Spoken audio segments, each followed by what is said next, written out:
All right, y'all. We are going to talk quiet today, which probably seems absurd because I'm not one known to be quiet, but we're still going to talk about it. So there's moments in leadership. I think there's moments in ownership where the noise inside of you just gets quiet. And this isn't because you're checked out, and it's not necessarily because you're over it all or you're disengaged or you've given up. It's really because you feel grounded. Like there's no need to argue with yourself. The decisions that you've made internally feel aligned, they feel accurate, and you're left with a sense of clarity. And you just don't feel the same pull to explain or justify or qualify or narrate your choices to your team. That's what we're getting into. I am Dr. Tara Vossenkemper, and you are listening to the Culture Focused Practice Podcast. Hooray! Thank you for being here with me. This is an owner's room episode, one of my favorite styles of episodes. Actually, I don't know if that's true anymore because I really love doing the VI segments with Taylor. So, one of my favorite styles, but not necessarily my absolute favorite at this point. The owner's room is all about exploration. It's just about asking a series of questions related to the topic at hand and then answering them in real time. So I don't prep these questions in advance. And by that, I mean to say I don't look at them and script out my answers. I don't know where this is going to go. So I'm going to just get it going. Let's do it. Question number one. How do you know when you've actually trusted yourself, not just told yourself you should? I mean, I don't know about you, but I know because it feels different in my body. Like my whole entire physical system is on board. It's not me in my brain telling myself, like, this is probably the thing I should do, or this is probably dot, dot, dot. And then my gut's like, I don't know, bitch, like you need to just chill. Like, I don't actually, making all those like hesitation sounds. It's not any of that. It's just clarity. It feels like looking through a fucking crystal clear window. I mean, it's just true in every aspect of my being. So my brain is clear. There's not a bunch of residual questions. There's not loud player parts at my table. There's not loud parts of me that are historical. Like I will say I have a little Butters part, like Butters from South Park, a little Butters part who like, but baby, with his little hands that are always like touching each other. I have a Butters part. When that part is not loud, when I'm not screaming into a void, when the part of me that screams into a void, when that's not loud, there's a sense of like everybody at the table they're content, like everyone's good. So my brain is on board and maybe there's clarity about whatever the thing is. It's values aligned, which it's hard to make a decision that isn't values aligned because they're my values. So of course I'm going to do things in alignment with them. I have maybe argued with other people about it. And by argue, that's not the right language. Debated, I've debated about something. I have checked in with my gut. I've checked in with, am I going to be resentful about this? Is this going to push a boundary for myself later down the road? I'm going to be mad that I did it. So there's like an internal assessment, where I am trying to stay tuned in with myself. And if all of those markers are indicating you're good, then I'm good. And that's the trust piece. For me, that's the trust piece. So let's flip and say, how do you know when you've actually trusted yourself, not just told yourself you should? I know that when I talk myself into something, I always feel resistance. I think most of us, like we talk about gut instincts, I think there's something to be said for like pattern recognition in life. And let's say intuition, but I think intuition is really like pattern recognition, and subtly at times. I think that then connects, for me, that connects to my gut. Like there's something about, I trust my gut. If it feels off, if I'm like excited where I'm like, oh my God, that seems like an awesome idea. And my gut gives me pause where my gut sort of like, just like side eyes me a little bit and sort of like questions like, I don't know, like I don't feel settled. That's like how I know that I'm off is my gut actually is not okay. And my brain is trying to talk my gut into being okay, but they're not in alignment. I think that that is answering the question. Let me just one more time. How do you know when you've actually trusted yourself, not just told yourself you should? Yeah, it's gonna be I mean, I guess the very, succinct answer, the most parsimonious answer would be my gut and my brain are in alignment. Boom. Like that would actually be it. I'm not one for parsimony though. So you got a longer answer, but that would be the short version. But hang on, actually, now I'm interested. I'm curious what this is like for other people. Like if you don't trust your gut and your brain together, what do you primarily rely on? And it actually makes me wonder if what you rely on is tied in with things like temperament, with things like attachment style, with things like trauma, with things like current level of life stressors. Like what also influences the thing that you rely on in terms of like trusting yourself? So I don't have an answer. I'm realizing I'm curious about that. Okay, now I will move on. Question 2. Who are you most likely to explain yourself to and why them? Oh, that's a super good question. Okay, well, I will say this has changed over the years. And who am I most likely to explain myself to and why them? I think early on, I was most likely to try to explain myself to all of my clinicians because it was just me and then it was them. And also, probably as I think back on it, I was a less healthy version of myself at that point.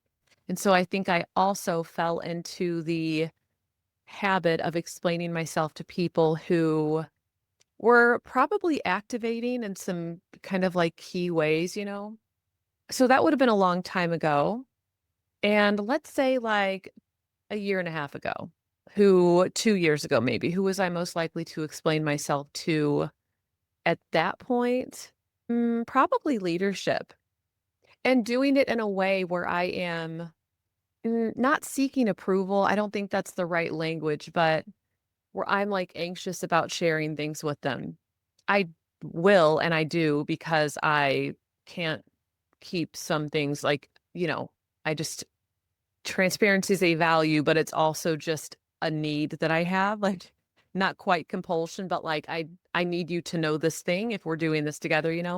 So, I think that, let's say 2 years ago, just on average, that mark maybe before, maybe a little bit after, I think that I've also felt a need to, like, explain why I wanted to do things, and I wanted to make sure to answer any questions they had, and I wanted them to be really on board, and there was something in it that was not me coming from a place of groundedness and, let's just say, confidence and power, but I don't mean in like a power dominant sort of way. I mean from like an internal like source, internal source having power coming from within sort of way. I will say what's really interesting is that my integrator Taylor is one who pushes back on this, where she has said I can hear her say stuff like, "You don't need to, like, justify this," or, "It's your business, like, you don't need to justify, you don't need to explain yourself to me," and so, I think there's something about needing to make sure that leadership knows things at that point in time. It was more justification. But, like, at this point, it's more I need people to by people, I mean leadership specifically, I need them to know what I have in mind or what I'm planning, and I want them to know why, but it feels less like it's coming from a, like, I need to explain. It feels less like it's coming from this anxious place and more like it's coming from this here's the future for Tara, and what does that mean for Tara as visionary at the practice? And what does that mean for you both now? And so it feels more like my behavior trickles down to leadership and thus to the rest of the team, but like primarily it trickles down to leadership. So you all need to know what's happening, but it doesn't feel as anxious anymore. That is like the main probably distinction. So I think initially I felt a need to explain myself, to justify my moves and behaviors and decisions to everybody.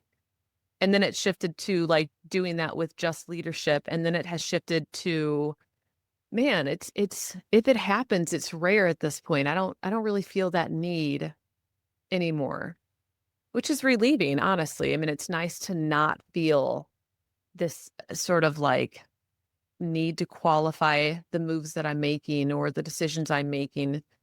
I will also say, I think that it's because of having Taylor as my integrator and then having Molly come on as the director of clinical ops.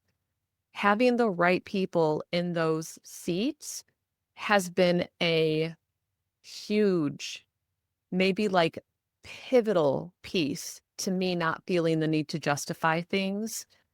And then probably within the past year, again, there's been some really big sort of internal changes on my end, a lot of just big shifts, a lot of, for me, I don't know what it looks like externally, but internally, they feel like kind of significant evolutions. I think those were, let's say, my own to own, but also the eventual outcome of getting pushback about needing to qualify things from my leadership team. So it's like they're pushing back on this. I'm realizing, like, oh, okay. And then somehow, within the past year, again, I've had some major internal shifts that have just furthered me down this path. Taylor pushing back and saying, like, you don't need to justify things to me, Tara. And maybe not directly that, but again, I'm something along those lines. I can hear her voice saying something like that. That was like the start of this. I didn't know that this was even a path, and like shifting and starting to say, like, oh my God, what? Like, that's a whole ass avenue over there I could take. Of course, it entailed like some like emotional um development, some like internal development, but also the fact that the path became available was a function of having the right people there. So, oh, that's a very long-winded answer. I'm going to move on. Question 3. What becomes possible? This is an interesting question. What becomes possible when you let your decisions stand without commentary? I don't know how I feel about this question, actually. So I think I have a few thoughts about this. What are my thoughts? What are my thoughts, Tara? First, my thought is that I like to give context and rationale to what I have decided to do, whether am doing it from an anxious place or not. Even now, if we do something, I want to explain. I want to explain. And it feels important to say, like, not from an anxiety fueled place, but from a, we're going to be transparent about how we do decisions and why this decision has come to pass. That explanation, it feels more grounded rather than grovelly or like beseeching. So to let my decision stand without commentary, to me, is not letting a decision stand without explaining the rationale for that decision to the people who are affected by it. Second, I think that it's funny to say what becomes possible because I guess ultimately it just seems like it frees up more space, like emotional, energetic, cognitive space. If I'm spending less time worried about what everybody else is going to think or say or how they might respond or what they might feel or what the fuck ever. The less time I spend doing that, the more time I have just to make other decisions, process other things, grapple with projects, grapple with concepts. I just have more space and time readily available. That's not then sort of like muddied or tainted by this background anxiety ridden noise regarding what does my team think? How are they feeling? What about this decision? Like when that's quiet, it just allows me to focus more on what really feels important to the role that I'm in, the things that feel important to the role that I'm in. And I think maybe the third piece, so what becomes possible when you let your decision stand without commentary? I think some like byproducts of this are that you have a higher trust and higher ownership-based environment. So if I say to people, like, "Hey, this is what we're doing. This is why we're doing it," just as an FYI, maybe I say, send your questions to Taylor, or maybe I say, "Hey, just reply to me directly. If you have anything, let me know what's up." Or if it's at a meeting, I'm going to open the floor for questions, something like that.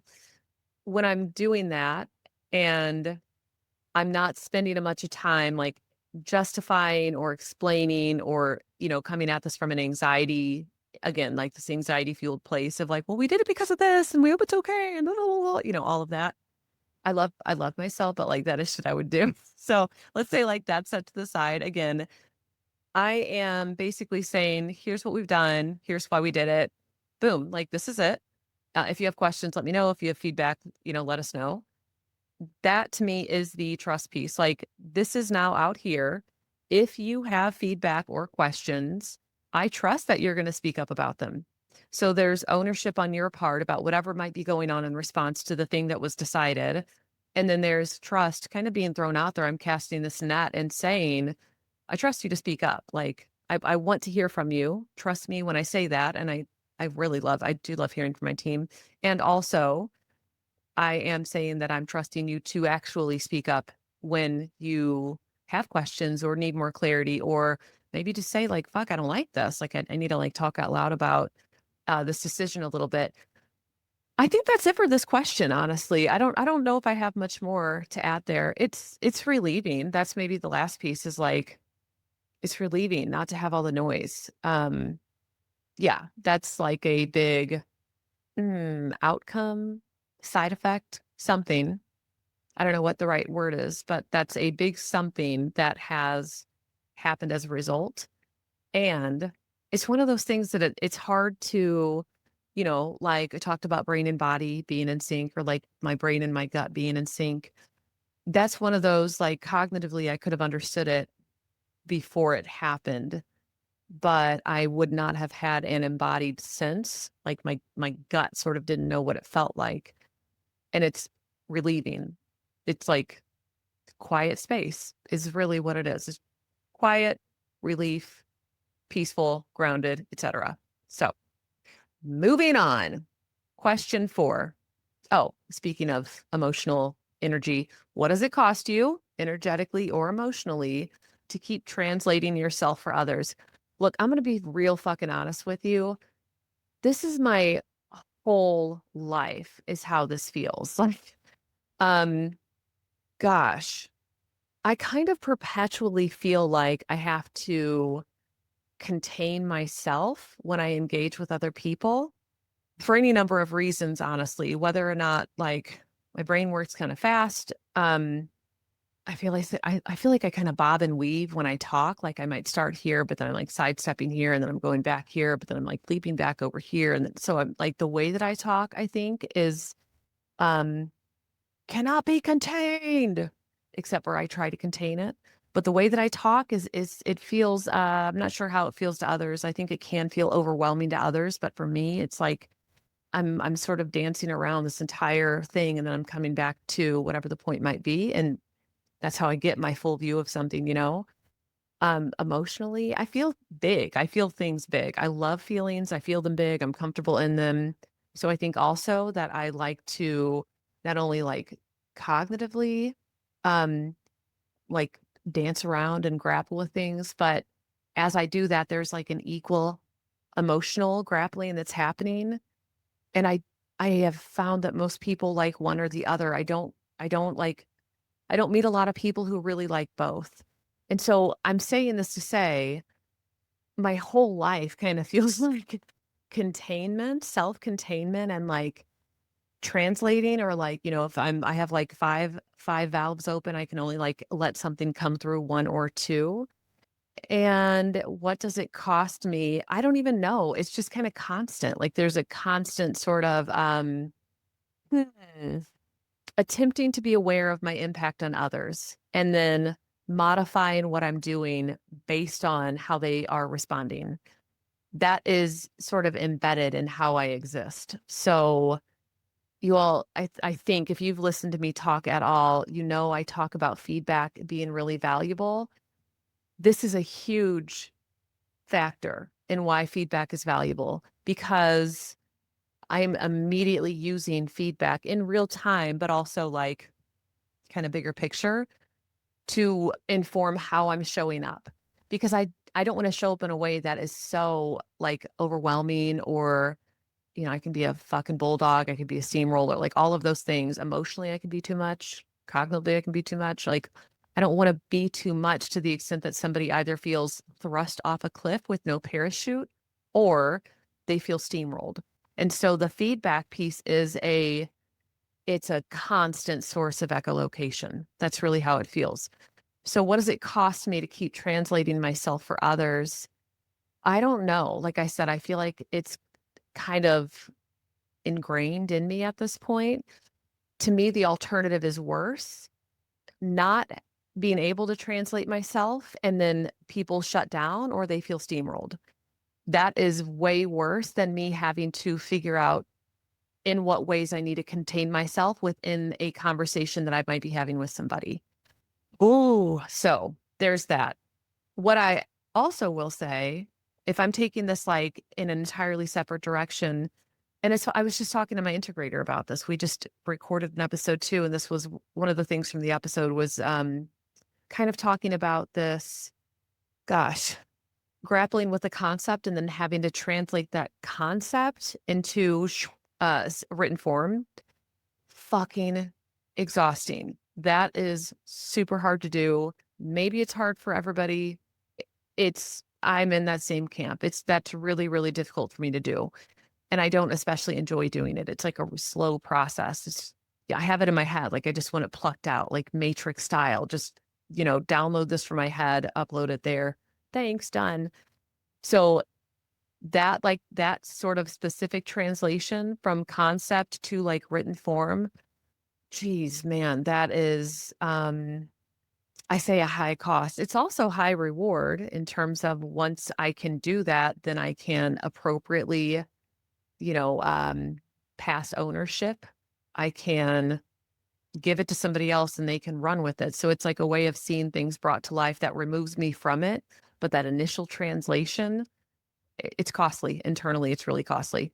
Again, high reward, which is why it takes place. If there was no reward for it, no fucking way would I spend my time doing that ever at all.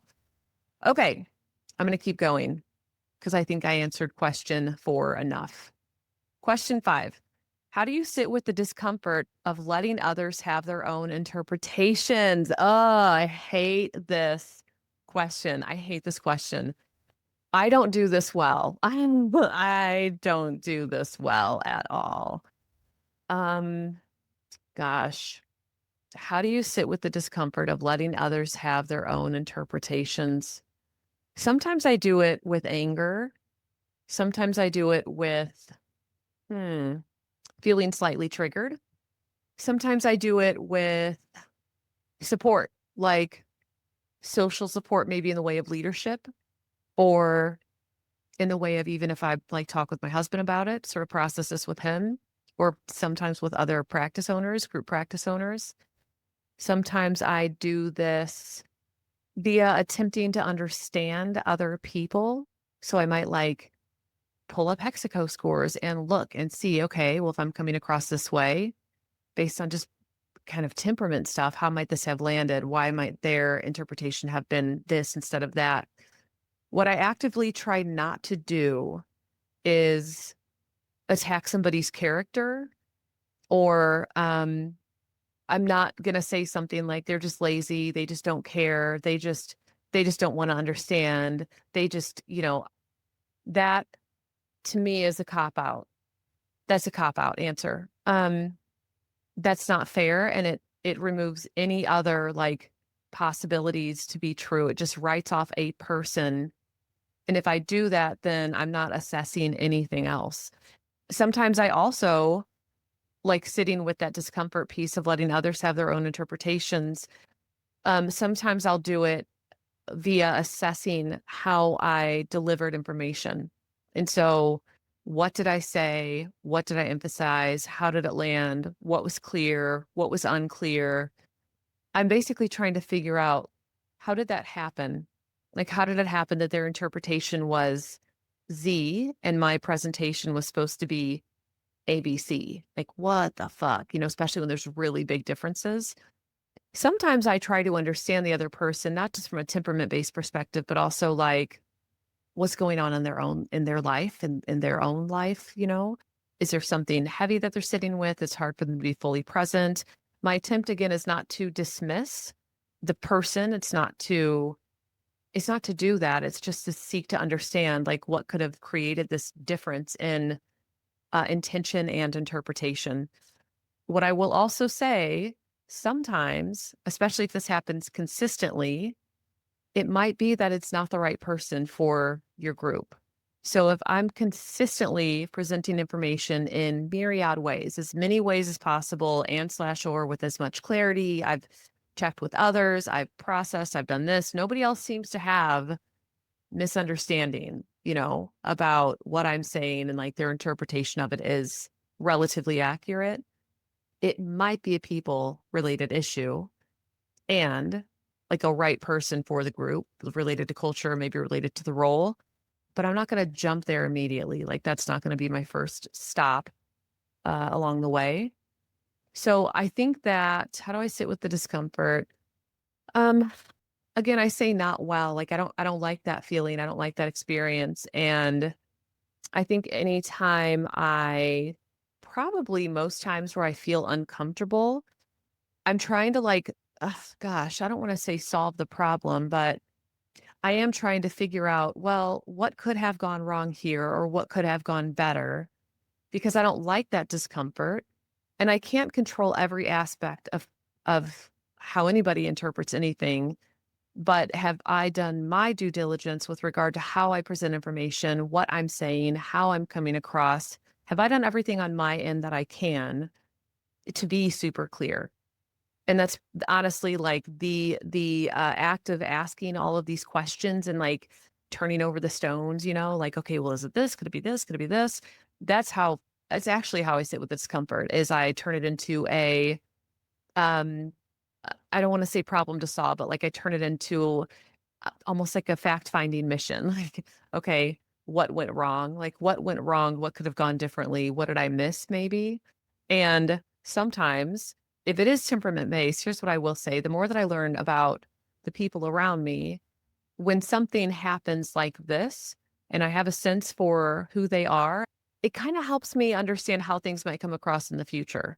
And so I think it's, like, not only informative for helping me alleviate some discomfort at the moment, but also I feel like I have an added layer of understanding about in the future when I go to do something, this might be the outcome, and if that is the case, this is probably why. And so it's like I'm creating a little bit of, sort of shorthand understanding of the people around me.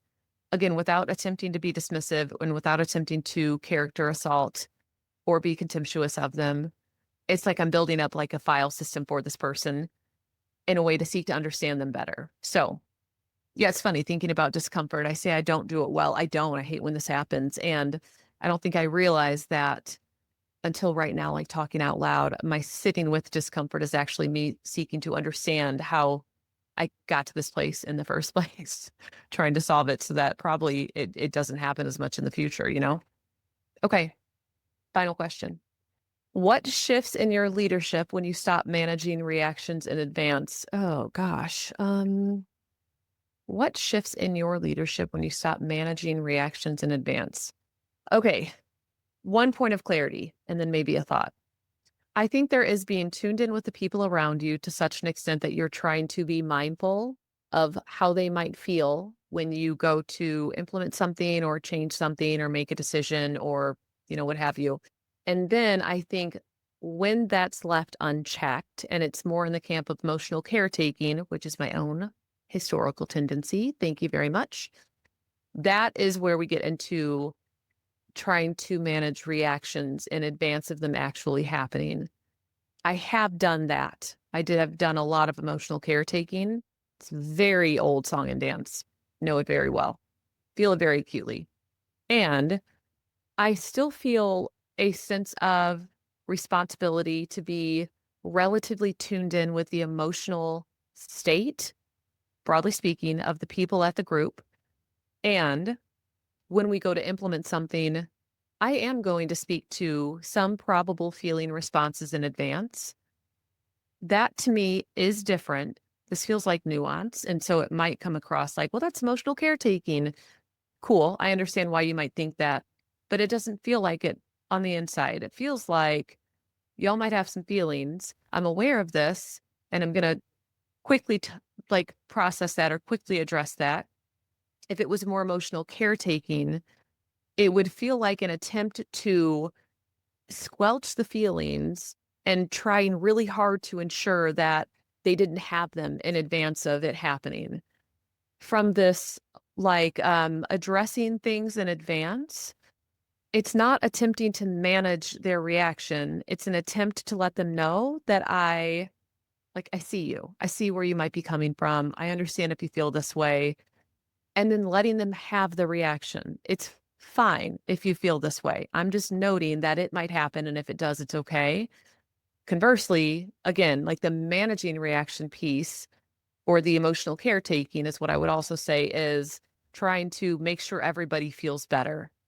That's different to me. That is historically stuff that I would do. It is important to me how people feel at my practice. And I also know it's not entirely my responsibility how they feel. Like, I'm gonna do everything I fucking can to ensure that the systems are good, are solid, are streamlined, are healthy, are robust, that we have internal tracks, that we have support in place, that we try to work really hard to ensure that the culture is healthy and thriving. I'm doing all that I can. We're doing everything that we can in this regard. How people feel about things is kind of their own prerogative. Like, I don't mean that in a shitty way or like, "Well, fucking deal with it if you feel that way." I don't mean it like that. I mean it in the sense that, you know as well as I do, your feelings are your own and it's okay to have them. When people have feelings, we use it as data, but I don't see my role and I don't see my leadership team's roles as trying to stop the feelings from happening or making sure that everybody's like really, really okay all the time. We don't do that. And if I used to, I don't do that anymore. And so the shifts in leadership when you stop managing reactions, which is not the same as um, addressing something in advance of it happening, but stopping the emotional caretaking or trying to manage them entirely. I think there's a couple shifts. I think there's an internal shift where initially it's uncomfortable to do that, to make that turn from managing reaction slash emotional caretaking to just voicing like, oh, you might feel this way. Okay, thank you for letting me know, or this might happen and it's okay. There's definitely for me, like a processing that had to take place. And it just had to take place. Like I had to go from one, to the other. So there is an emotional shift that takes place. I think also once that settling occurs, like for me, emotions preface almost everything else, they're basically core, central, and then things are offshoots from there, so to speak. Once I feel settled emotionally about something, then the cognitive space happens. And so it could have been that I changed my behavior and I stopped trying to manage emotions or manage reactions and I stopped trying to emotionally caretake via behavioral changes. But that's like, yeah, I always think about like a dog that's really hyper focused. You're like, lay down, lay down. You need to relax, lay down. And it lays down, but it's like laying down, it's forcing its like chin on its paws, but its eyes are like hella alert and wide and sort of looking in every direction. And any sound that it hears, it perks its head up real quick and looks around and turns quick. And you see the whale eyes and you see the stressed face. Behaviorally, sure, that dog is laying down. Emotionally, that dog's fucking tense. So that's the same for me. Like behaviorally, I could have stopped my emails. I could have stopped managing reactions, but the emotional tone would have been the exact same inside my body. Instead, it was the emotional tone shifted and settled. And then behaviorally, what shifted after is I stopped doing the thing. Like I'm not managing reactions anymore.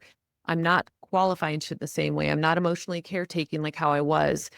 It gives me a clearer view of things. I feel like with that distance, some of the emotional distance, I'm going to say healthy emotional distance, not disengagement, because that's not, gosh, not disengagement like indifference, but like a little bit of a, just more of a healthy emotional distance. I don't know how else to say this, and I'm not going to keep talking about the right way to say it.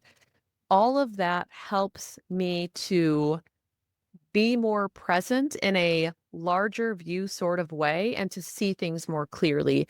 And also, quite frankly, to make better decisions. Like it helps me make better, like more sustainable decisions that are not only people focused, but also practice focused. I can't just make decisions for people. I'm also making decisions for the sustainability of the full group. So those are shifts in leadership when I stop managing reactions in advance. And that is the final question. All right, we're going to shift now entirely to the scenario. A practice owner notices that she is speaking less in meetings, not because she's disengaged, but because the internal debate has already settled. She still cares deeply, still tracks the nuances, still carries the responsibility, but she no longer feels compelled to explain every decision or preempt every reaction. Some people on her team seem comfortable with this shift. Others fill the silence with questions or assumptions. She wonders whether she owes them more context, more reassurance, more narrative. At the same time, she feels a steadiness she hasn't felt before, like something inside her has finally stopped negotiating. She's not withholding, she's not testing anyone. She is simply leading from a place that no longer requires constant translation, and she's sitting with the discomfort of letting that be enough. Hmm. So I'll share just some random thoughts, like as I'm reading through this, and then I'll also maybe talk through this as if I was working with this person. One is it almost doesn't seem like this is a problem. Like that's my first reaction, which is like, this doesn't sound like anything, obviously there's not anything wrong. Um, and that the practice owner seems fine with everything. She's leading from a place that no longer requires constant translation. It seems like she's comfy sitting with the discomfort of letting that be enough. So maybe here is actually the thing. She wonders whether she owes them more context, more reassurance, more narrative. And at the same time, she feels a steadiness that she hasn't felt before. Mm, I don't necessarily think that she owes anybody more context, reassurance, or narrative, but, or maybe I do think there's something about clarifying what has changed within her. That feels important to me. So her shifting and not really sharing like what has changed internally or how she's feeling differently or how she's leading differently. Not that she necessarily owes it to the people around her, but this for me is where it's like I my tendency is to just be transparent about something like this. Like if there's something changing within me, the people around me are going to notice. And instead of them feeling like unclear, unsure, like they see something but they can't really tell, I know that I'm changing. I know that something's happening. Why would I not just voice this to the people around me? I think there's something about modeling that transparency that's healthy. I also think that that could be one of the things that people perceive as vulnerable. Like if you can talk about the state that you're currently in without necessarily collapsing internally or like, "Oh god, please help me regulate," like putting it all on the people around you or um maybe like then distancing right after and being really aloof. I think that people perceive it as vulnerable. Whether or not it feels vulnerable internally is kind of tit for tit, to be Dwight. It's like it's up to you. Like I don't know if it feels vulnerable for you or not. There are things that I do that people will say are vulnerable, but they don't feel vulnerable for me. It just feels like I'm fucking talking. It's like it's a bunch of nothing. Like, oh, I guess like this is comfortable to share. Like I don't feel a sense of vulnerability. There are some things I feel vulnerable about, and I might share, like, I feel weirdly vulnerable about this. But that doesn't always translate to people's perception, which I think is so interesting. And so I think it's less about, you need to make sure you feel vulnerable doing this, and more about why would you not just say, "Hey, I'm here. I'm with y'all. I'm tracking the nuance. I care very deeply about you and the state of the practice. And I feel significantly more settled and grounded internally to such an extent that when I make a decision or when we're talking about something, I'm not waffling and I don't feel compelled to provide reassurance in advance of you maybe voicing discomfort. I don't feel compelled to qualify what it is that I'm thinking or how it is that I'm feeling. I don't feel compelled to provide a fuck ton of context unless you ask for it.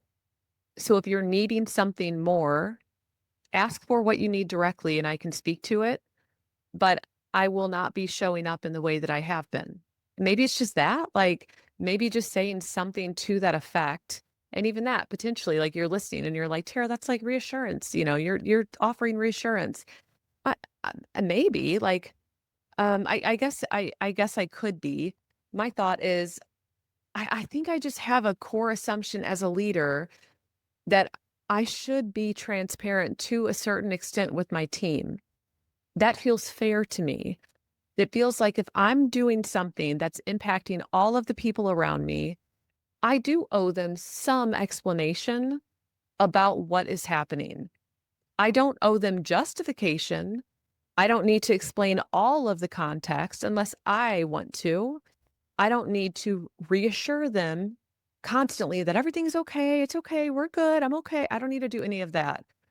But they're in this. Like if they're bought into this with me, fuck yeah, I owe them. I owe them an explanation. I do feel like that. And again, I'm not saying explanation that needs to be a bunch of qualifying statements or you groveling or being anxiety filled or any of those things. But I think I feel very strongly that people are in this with you and it only feels maybe right or like just or something. Like it feels fair to me. And I think I'm really sensitive to fairness.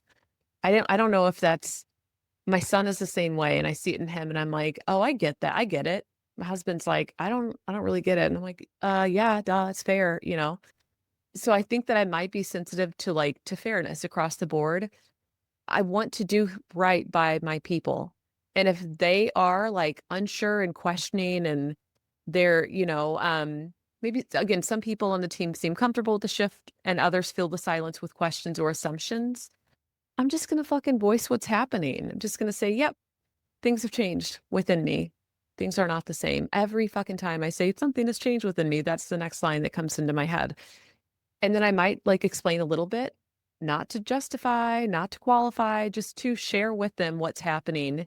And then that could be it. If they continue to have questions, at some point I'm gonna say, I really, really value you. I really can understand that you're feeling unsure about this.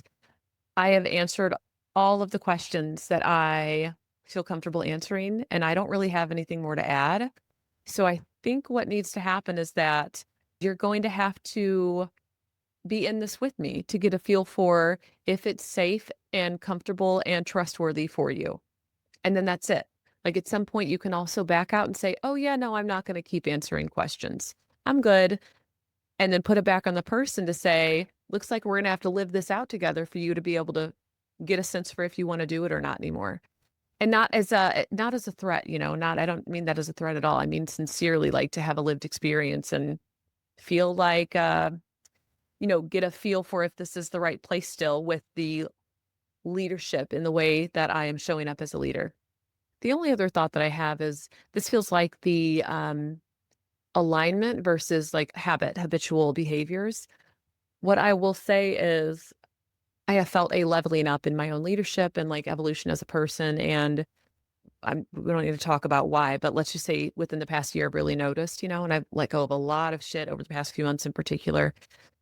And something that has happened, and not loudly, but something that will happen sometimes is I will feel totally fine with something like, "Oh, yeah, no, this thing is done," or, "Oh, yeah, we need to do that thing," and it just is really clear. My gut and my brain are on the same page, everybody's fucking honky dory, you know? And then I have this little tiny voice, and she's like, "Hey, Tara." And I'm like, "Yeah, I hear you back there."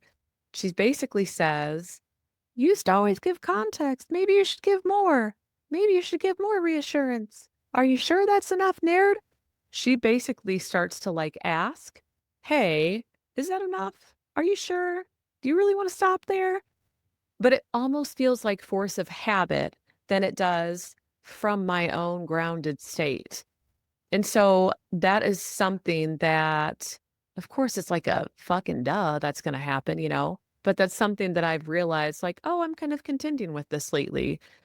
I hear this voice and it's almost like almost like she's coming from this sense of a state of like obligation or should you and maybe a little bit of anxiety, but it mostly feels like obligations and shoulds, and not anything, related to me feeling grounded.